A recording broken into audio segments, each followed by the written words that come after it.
guys, this is Scott Leroy Marketing, and today we're going to take a look at how you can actually change your banner on your KWConnect profile.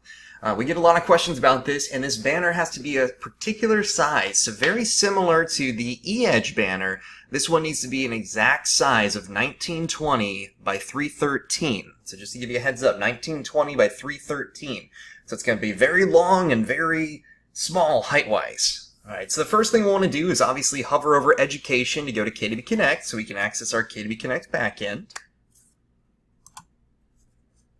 There we go. Now once we're in the KWConnect backend, we're going to click on hopefully your image, or not click on it, but hover over it. Alright, and then we're going to go to My Profile. Alright, that first option down. So we're going to hover over hopefully your image at the top right, or just a template image, and go to My Profile. Alright, now once we do that, here's our current banner image that I believe everyone's just going to have. It's just kind of a template banner image. It looks good. There's a random Radisson in here. I'm not sure where this is, but there you go. I can imagine maybe it's Austin. Alright, but what we'll want to do is click the Edit My Profile option on here. Alright, so we're going to click on Edit My Profile on here. Alright, and once we do that, now we can actually go through and edit our profile even further. Now if you notice, here's the Upload Banner Image option. Now, whenever you choose this file, it has to be exactly 1920 by 313. Alright, so I've got a nice little file over here that I'm going to utilize. Alright, so I have that set up. And I'm actually going to open this, I kid you not, in Paint. So I'm going to open with, I'm going to skip over Illustrator, I'm going to skip over Photoshop, I'm going to go to Paint. Alright, because I'm going to show you guys how simple it is. Alright, now of course there are plenty of different places where you can actually resize photos. I choose this one just because it's so quick and easy to update. Alright, so in this case, I'm going to zoom out just a little bit so I can access this a little bit better.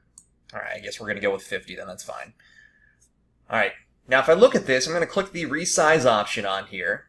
And I'm going to go to Pixels. Alright, so currently, I think I told you guys it needs to be 1920 by 313. So it looks like I'm a little bit off right now. I'm at 1876. Alright, so I'm going to go to 1920 on here. Actually, I'm going to go a little bit beyond that. I'm going to go 1960 to be safe. Alright, and then it automatically changes this.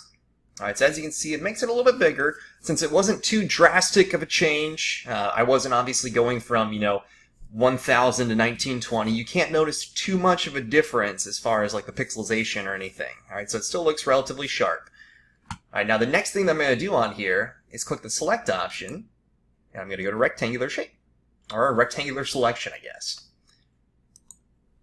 Alright, now once we do that, remember 1920 by 313 is what we're shooting for. So I'm going to start to drag this down, and if we notice, at the bottom down here, we can actually see this change. Alright, so if you want to, pay attention to that. Alright, so I'm going to drag this again, and as you can see, it starts changing for me.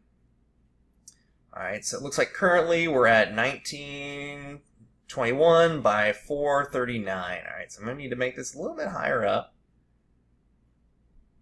There we go. Alright, of course, if you don't get there exactly, that's fine. Alright, so there's too much sky on there for me, so I might change this a little bit. So I'm going to go back down. I think I might still have too much sky. That's alright. Alright, so that is pretty close. 1923 by 339. Alright, so we need 1920 by 313, so I'm going to click the Crop option now. So there we go. So now we have a banner. Alright, so it's 1923 by 339, so that's not going to work. So what I'll need to do is click the Resize option again. Go to Pixels, and uncheck this. So now I'm going to go to 1920 by 313. So you usually want to get it as close as possible, because you might see it's going to change a little bit on there. Nothing too drastic once again. Alright, but now I have 1920 by 313 that I can upload. Alright, so if I click this Save option on here, I can save everything. Now I'm good to go. Alright, now once again, there are plenty of different places where you can actually resize images. I'm just using Paint, because if you have a Windows PC, then you'll have access to this. Alright, so I'm going to go back over here to KWConnect, choose the file. Alright, here we go. So now once I update this, we should be good to go, and it should automatically add in. Change is successfully saved. So now if I go back to my profile, voila. Alright, now we have it in the background. Now obviously the larger the image, the sharper it's going to be. Alright, so mine was a little bit below 1920, so it's not as sharp as I wish it was. Alright, so I always tell people, make it as high resolution as possible, because you can always go down from that. So there you go. But that's how simple it is to actually go through and change out your banner in the back end. Alright, so that is your myKW tip for the day.